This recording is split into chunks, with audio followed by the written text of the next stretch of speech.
Atau enggak. Ini harus hati-hati nih ya yang lagi pada kerja di kantor, terutama kalau lagi lembur. Karena ini gue dapat kiriman cerita yang aduh kacau banget sih, serem banget. Jadi gue itu dapat kiriman cerita dari seseorang bernama Asep. Si Asep ini kantornya itu berada di sekitaran Sudirman. Biasanya dia itu pulang dari kantor maksimal jam 8 malam lah. Gak pernah sampai malam-malam banget. Tapi suatu hari si Asep ini dapat tugas dari kantor yang mengharuskan dia itu lembur. Nah akhirnya Asep ini lembur lah bareng dua orang temennya yang lain. Singkat cerita sekitar jam 10 malam OB yang dapat tugas buat nemenin mereka itu izin pulang duluan. Akhirnya di lantai itu di tempat mereka itu bener-bener cuma bertiga doang. Pokoknya nggak ada orang lain lagi deh selain mereka bertiga. Karena saat itu suasananya sepi banget, si Asep dan temen-temennya itu nyalain musik dari komputer. Lalu mereka itu kerja di meja yang cukup besar. Di sana tuh, di depan komputer itu. Jadi komputernya itu di belakang mereka. Pas mereka lagi asik-asik kerja, tiba-tiba suara dari lagu tersebut berhenti.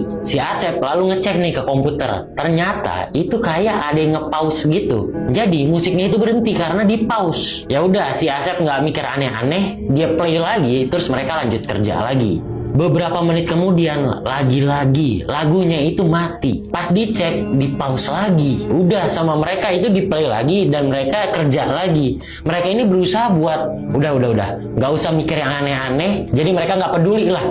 Mereka lanjut kerja. Terus beberapa detik kemudian mati lagi. Nah di sini mereka udah mikir, oh jangan-jangan penghuni di sini marah. Mereka berisik kali ya karena udah malam. Ya udah, kali ini musiknya nggak dinyalain lagi. Mereka tetap lanjut kerja. Tapi ternyata nggak berhenti di situ cuy. Di tengah suasana sepi gara-gara musiknya mati, tiba-tiba mereka itu ngedenger kayak ada keyboard yang dimainin. Kayak ada orang yang lagi ngetik.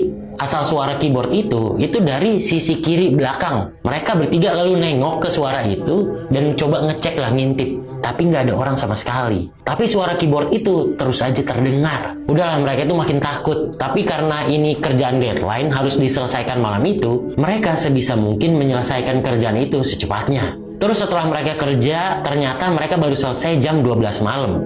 Ya udah, mereka udah selesai, mereka siap-siap nih beres-beres, mereka pengen pulang. Nah, pas mereka ini siap-siap pengen keluar ruangan, tiba-tiba mesin fotokopi di ruangan mereka itu nyala. Sontak yang tadinya mereka pengen keluar, tiba-tiba mereka itu otomatis lah mukanya itu ngelihat mesin fotokopi yang nyala. Ternyata di samping mesin fotokopi itu ada satu sosok menyeramkan dengan tangan yang panjang menjuntai sampai ke lantai. Sosok itu nggak memiliki rambut, tapi di kepalanya itu ada beberapa luka yang mengeluarkan darah.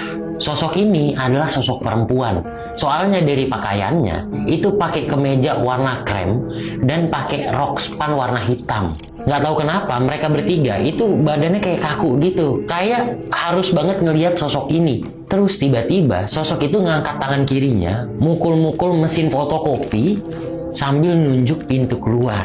Nggak tahu apa yang dimaksud, tapi mereka bertiga itu nangkepnya kalau sosok ini tuh kayak nyuruh mereka buruan pulang. Untungnya emang kerjaan mereka itu udah selesai saat itu. Udah, mereka buru-buru lari ke bawah. Sampai di bawah, mereka itu ketemu sama dua orang satpam. Nah, satpam ini nih ngelihat mereka bertiga lari dengan muka ketakutan. Si satpam ini cuma ketawa-tawa doang. Si Asep itu baru pengen ngomong, Pak, di atas ada. Nah, itu si satpam yang langsung motong. Ada perempuan botak kayak di atas. Ternyata satpam-satpam di situ udah tahu kalau di atas itu ada sosok perempuan botak yang tangannya itu panjang. Dan katanya mereka emang udah sering banget ketemu sama sosok itu. Akhirnya tanpa pikir panjang lagi, Asep sama temen-temennya itu langsung pulang lah. Dan semenjak saat itu, mereka itu berani di kantor cuma sampai jam 10 malam doang. Kalau udah di atas itu nggak berani. Anjrit, serem banget ya. Botak, ada luka, terus tangannya panjang gitu sampai ke lantai. Wah, gila. Pocong tuh bener-bener setan paling serem ya. Ini asli, bener-bener kacau. Yang suka cerita horor sini kumpul. Yang penakut mendingan skip aja. Jadi ini gue dapat kiriman cerita dari seseorang bernama Haidar. Nah, Haidar ini punya pengalaman menyeramkan sama sosok setan yang menurut gue paling serem. Pemeran utamanya di sini adalah pocong. Jadi di tahun 2011, Haidar ini baru aja pulang abis nongkrong sama temen-temennya. Dari tempat nongkrongan menuju ke kosannya, Haidar itu harus ngelewatin sebuah gang yang di kiri kanannya itu ada bagian kebun-kebun gitulah. Saat itu udah sekitar jam 1 malam. Ketika baru aja masuk gang, si Haidar itu udah mulai ngerasa Wah, nih kayaknya ada yang mulai nggak beres nih. Badannya udah mulai agak merinding-merinding tuh pada saat itu.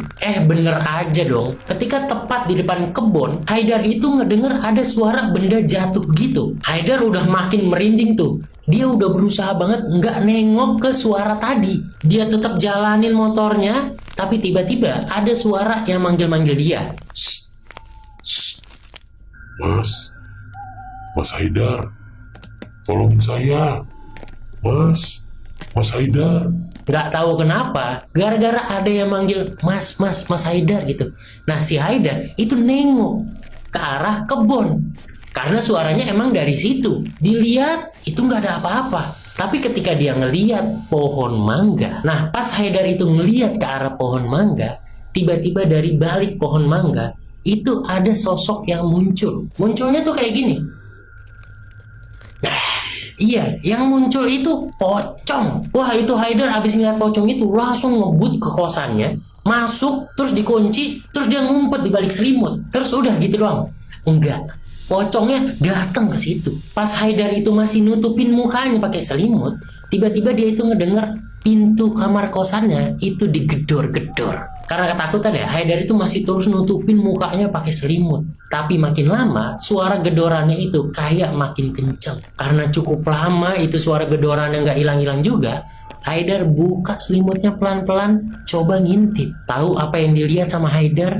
Ternyata pintu kamar kosannya itu digedor-gedor sama pocong yang tadi. Cuma masalahnya, pocong itu tuh ngegedor pintunya pakai kepalanya. Jadi tuh gini, yang jauh lebih masalah adalah itu pocong ngegedor pintunya dari arah dalam. Itu pocong di dalam kamarnya Haidar ngegedor-gedor pintu kamarnya Haidar dari dalam. Itu Haidar bisa ngelihat dengan jelas punggung pocong itu yang terus aja ngegedor-gedorin kepalanya ke pintu. Saking ketakutannya, Haidar pun pingsan. Untungnya pas dia sadar, pocong itu